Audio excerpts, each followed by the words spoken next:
Shalom Bapak Ibu Saudara-saudari Kaula Muda Gereja Kristen Oikumene di Indonesia dimanapun kita berada. Salam jumpa kembali dalam Renungan Harian GKO.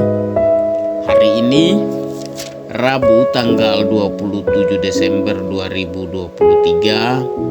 Dengan sukacita saya Pendeta Vanisius Alexander Beli, Gembala Sidang GKO Gracia Deo Oksibil, akan mengajak kita untuk bersama-sama mengikuti renungan harian yang dikeluarkan oleh Sinode GKO dengan berpedoman pada pola pembacaan Alkitab 4M, yakni menerima, merenungkan, melakukan, dan membagikan kebenaran firman Tuhan. Mari kita berdoa memohon kekuatan dari Tuhan. Kita berdoa.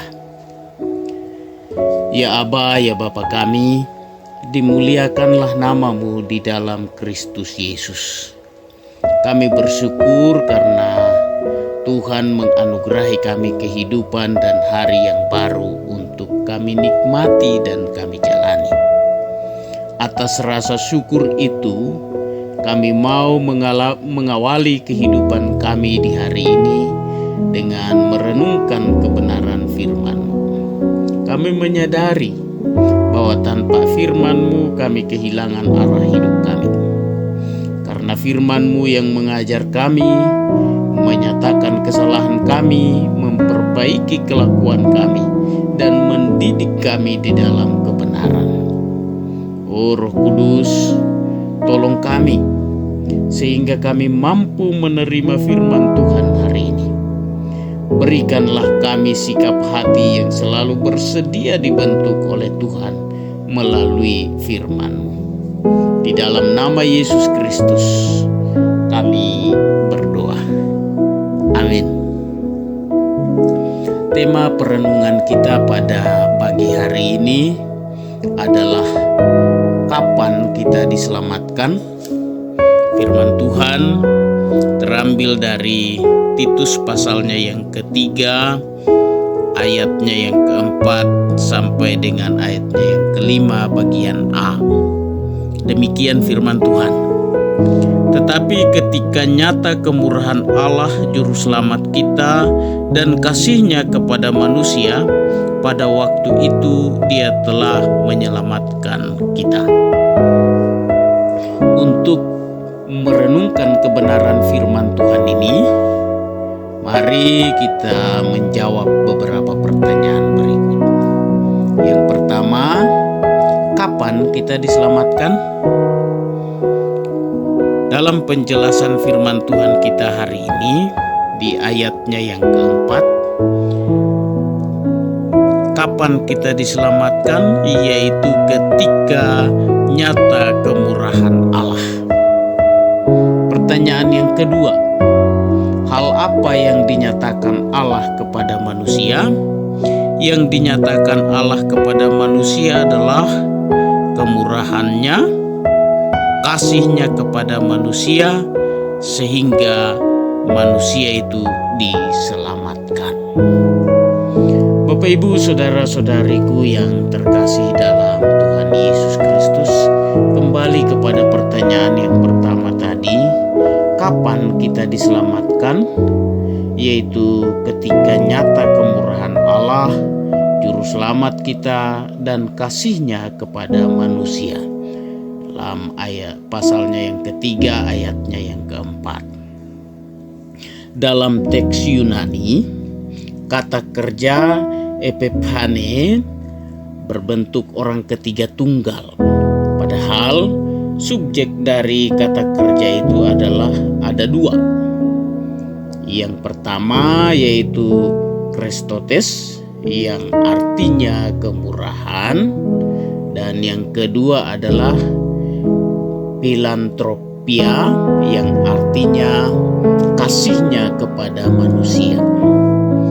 Tata bahasa semacam ini mendorong kita untuk menafsirkan Christotes dan Filantropia sebagai satu kesatuan. Paulus tampaknya tidak membedakan maknanya secara tajam. Di samping itu, dari sisi arti kata, Kristotes dan filantropia memang sama-sama berarti kebaikan. Yang berbeda hanyalah aspek yang ingin ditekankan dalam kebaikan itu. Kata Kristotes lebih berhubungan dengan mencakup kesabaran dan kelapangan hati terhadap orang yang bersalah. Di sisi lain, kata filantropia lebih mengarah pada keramahan atau pertolongan yang diberikan pada semua orang. Kata Kristotes dan filantropia di Titus 3 ayat 4 jelas mengarah pada inkarnasi dan penebusan Yesus Kristus. Pemilik Kristotes dan filantropia ini adalah Allah Juru Selamat kita. Pada saat inkarnasi Kristus, itulah kasih karunia Allah dinyatakan dan dimunculkan. Ini bukan berarti bahwa Allah tidak pernah menunjukkan kemurahannya sebelum kedatangan Kristus. Banyak bagian dalam Perjanjian Lama yang berbicara tentang konsep kemurahan Allah. Tetapi kemurahan Allah sepenuhnya dinyatakan dalam inkarnasi Yesus Kristus. Yohanes berkata dalam Injil Yohanes pasalnya yang pertama ayatnya yang ke-14 bahwa Yesus penuh kasih karunia dan kebenaran. Maka Natal adalah momen di mana Allah menyatakan kemurahan hatinya kepada manusia. Allah datang dalam Kristus untuk menjumpai dan menyatakan kasih-Nya kepada manusia, yaitu kepada saya dan kepada kita semua yang mendengarkan firman Tuhan hari ini.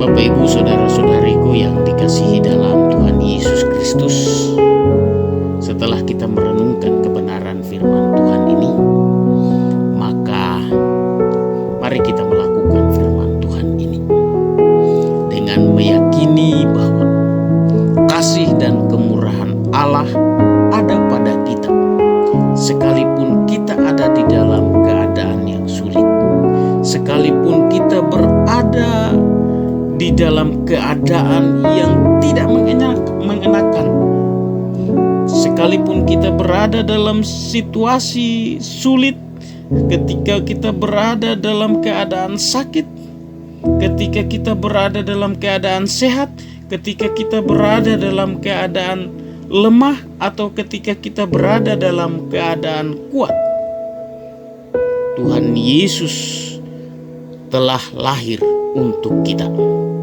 Itulah hasil dari kasih dan kemurahan Allah yang dinyatakan kepada kita. Karena itu, lakukanlah firman Tuhan ini dan terus yakin bahwa Allah ada di dalam keadaan apapun dalam hidup kita. Bapak Ibu yang dikasihi dalam Tuhan Yesus Kristus, setelah kita merenungkan firman Tuhan ini, tugas kita yang kedua adalah firman Tuhan ini jangan sampai stop di kita, tetapi kita membagikan firman Tuhan ini kepada keluarga kita, kepada sahabat kita, kepada saudara-saudara kita yang seiman, kepada para pelayan Tuhan, dan kepada semua orang yang kita kenal, bahwa Tuhan sanggup memulihkan keadaan kita apabila kita mencari Tuhan. Tugas kita selanjutnya adalah kita terus memberitakan Injil Yesus Kristus kepada dunia agar Tuhan Yesus semakin dikenal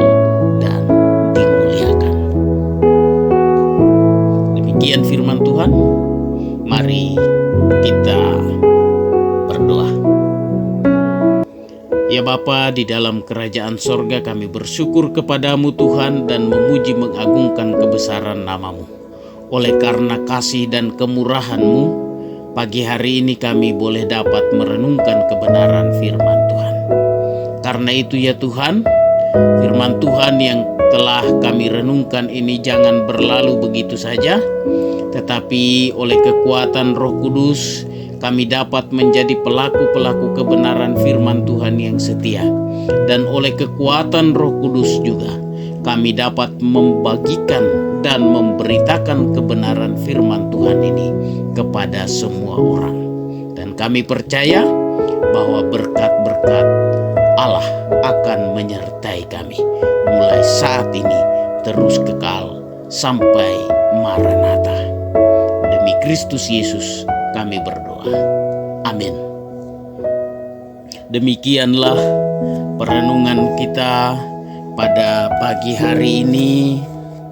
Atas nama keluarga dan jemaat GKO Gracia Deo Oksibil, saya mengucapkan selamat Hari Natal yang telah kita rayakan bersama pada tanggal 25 Desember 2023, dan selamat menyongsong tahun baru 1 Januari 2024. Saya percaya bahwa kasih dan kemurahan Allah akan menyertai kehidupan kita. Tuhan Yesus memberkati kita semua. Salam sehat dan selamat beraktivitas. Shalom.